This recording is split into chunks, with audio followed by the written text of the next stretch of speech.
For many, the most exciting choice a player makes during a game of 5th edition D&D is which subclass, or archetype, their character is going to take.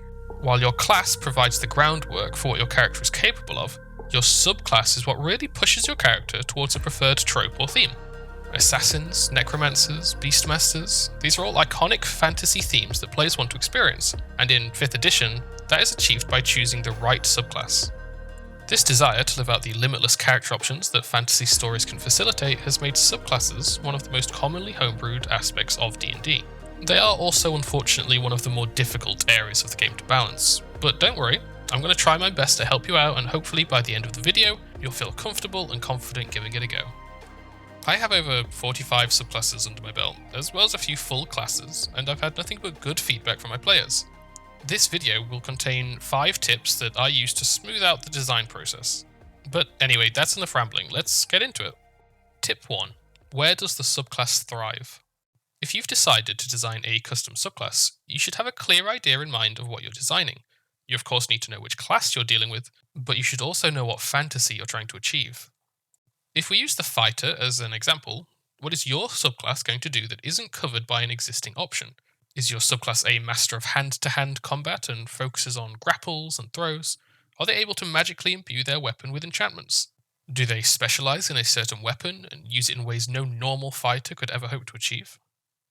Your subclass should find a focus and really lean into it. What you should try to avoid is a subclass that tries to do everything, and this is for 2 reasons. Firstly, 5th edition subclasses only typically contain 3 or 4 features, and by keeping things focused on a clear theme, you won't feel like you're fighting these limitations to add all your designs. Remember, your class should provide the majority of your character's features, and the subclass is going to push the character towards a specific fantasy. A lot of your famous fantasy heroes might seem like they're able to do everything and always save the day, but when you really think about it, how often do they need to rely on an ally to achieve their goal, or cover for their limitations? It's more often than you'd think. Geralt of Rivia is a highly proficient monster slayer, yet he still needs the support of a bard when words prove more important than a sword. Legolas sure is a skilled ranger, but it isn't him that stands against the Balrog in Moria. Most fantasy stories simply put the hero in a position where their specific skills are best utilized, and as a D&D player, you need to put yourself in those positions. The second reason to keep your subclass focused on a key theme is balance. And I'm not talking about balance against monsters, but balance against your fellow party members. As I just stated, D&D is a collaborative game. You and your party members are expected to work together to solve a problem or defeat an enemy. If, however, one player had a subclass that made them great at everything, then that collaboration begins to fall apart.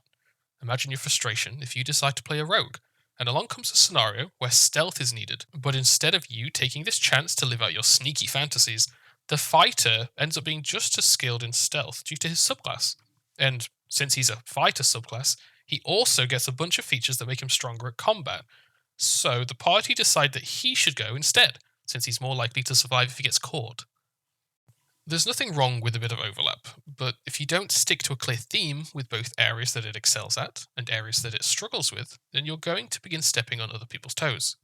I strongly believe that when balancing characters, it is much more important that they're balanced against other characters first and monsters second. Think about what inspired the subclass idea. What are the areas of expertise, and where does it struggle? Focus your game mechanics around those areas that it should excel at, but do not cover for the weaknesses. You want the weaknesses.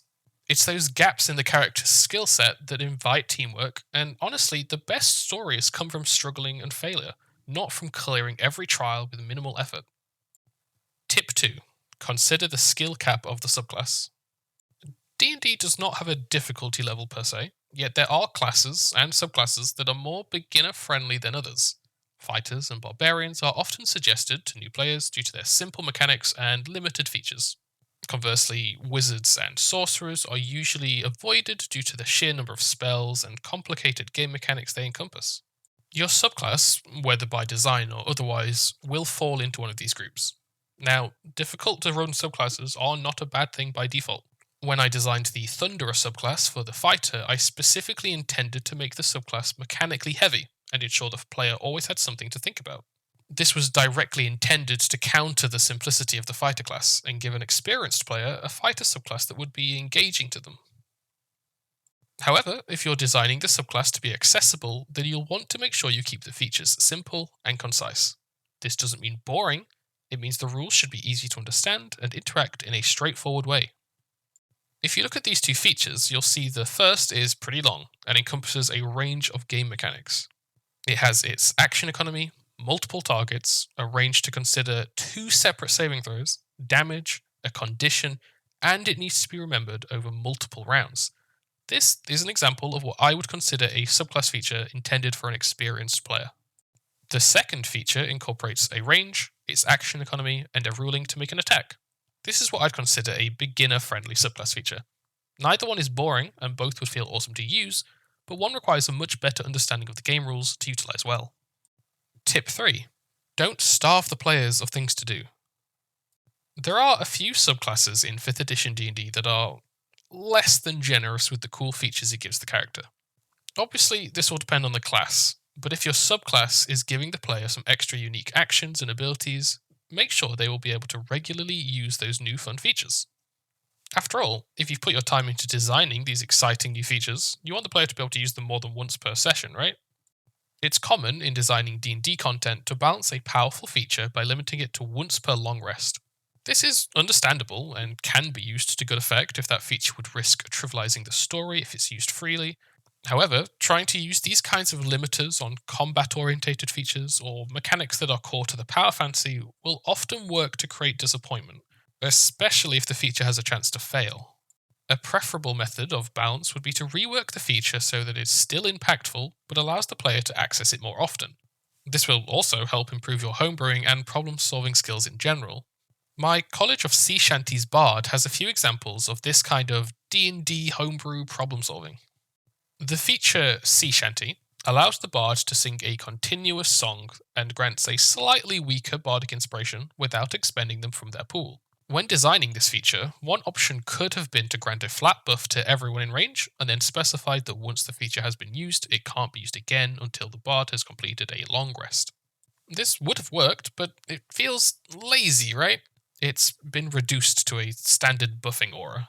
What I did instead is allow the bard to use this feature as often as they want, for as long as they want, and instead of granting a flat buff, those in range must expend their own bonus actions to get the inspiration.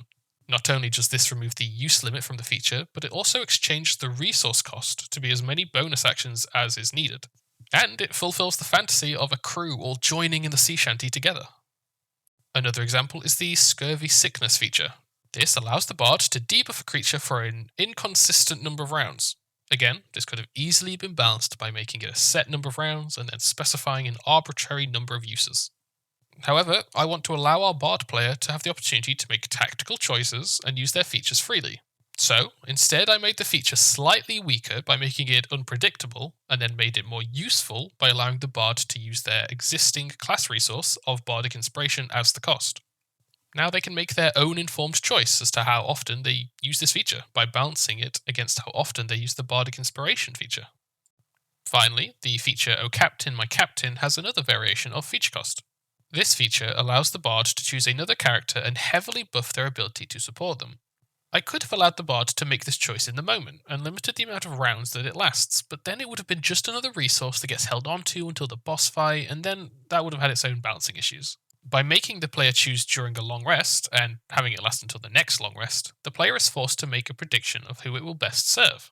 This choice can add a desirable drama that infects the party with a passion to be the chosen one, and makes the lucky player feel awesome as their bard friend backs them up. As you can see, despite being a poor bard subclass that only gets 3 features if you ignore bonus proficiencies, a player that chooses this subclass will never feel like they run out of cool and impactful things to do. Tip 4. Designing small, isolated mechanics. Alright, I'm going to give an upfront warning to this one. This tip is intended for more experienced homebrewers. You have been warned. For some subclasses, the priority is improving upon or changing existing class features. The Path of the Berserker Barbarian subclass mostly focuses on using their rage mechanic as an enabler for making as many attacks as possible. It doesn't try and add anything new to the Barbarian, it just makes them even better at the things they're already good at. Some subclasses, however, can introduce whole new gameplay elements to the original class, building off the back of the class instead of modifying it. This is something that I really enjoy doing with my subclasses. I have plenty of examples of this kind of subclass design that you can find on my Venion Reforged website. The Thunderer Fighter subclass focuses on gaining energy every time they're hit, and has to expend the energy in powerful lightning powers before they overload. The Path of the Burnt Barbarian rages with so much fury that they take and deal uncontrollable fire damage. The School of Precipitation Wizard catches the excess magic from spells cast in battle to form a magical cloud that they can later use to call down magical after effects. The Lockout Artificer can build multiple arcane conductors that hold and repeat concentration spells for them. Maybe the best example from my own collection, though, would be the Vulture Rogue. The Vulture has a very interesting mechanic that is completely unique to them and isolated from any other game rule. At the start of their turn, they roll a d6 to scavenge the area for a discarded resource. This doesn't take an action, it just happens. Depending on the result, they take note of the rarity of the discarded resource, add it to the pool, and then they take their turn as normal. At any time during their turn, they can freely expend any resources they have to purchase a Vulture's Boon, provided they can pay the specified resource cost. Each of these boons is unique and requires a different mixture of resources to perform, and as they gain more levels in the Rogue class, they can eventually gain a small measure of control over which discarded resource they gain. This is a pretty extreme version of what I mean when I talk about isolated mechanics, as it's essentially an entire minigame built into a subclass. I would say this is probably the limit of how far I would take these additive subclass mechanics. Anything more complicated than this and you'll start dragging down combat as the player struggles to comprehend their own character. What you're essentially aiming to do is allow for a class theme, a piece of lore, specific fantasy that isn't accounted for in the base game. In the case of the Vulture Rogue, I wanted a subclass that fit the theme of a scrappy tinkerer that can pick up whatever trash they find and suddenly make a primitive weapon or trap. And while it's certainly not a subclass I would advise a new player takes, it does achieve the goal better than any of the options presented in the core rules. Tip 5. Class resources and subclass interactions. Not every class has a class resource. Fighters, rogues, rangers, and wizards. These guys get on just fine with their weapons and spells and don't rely on some secondary system to control how often they can do their coolest stuff. Some classes, however, do have a prominent class resource that governs how often certain features can be used, and these resources are crucial in balancing that class.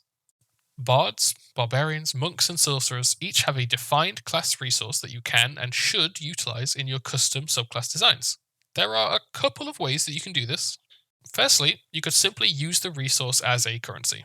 This is especially effective in monks and sorcerers who already do this, but replacing a use of bardic inspiration or rage to activate a different feature is a valid design choice.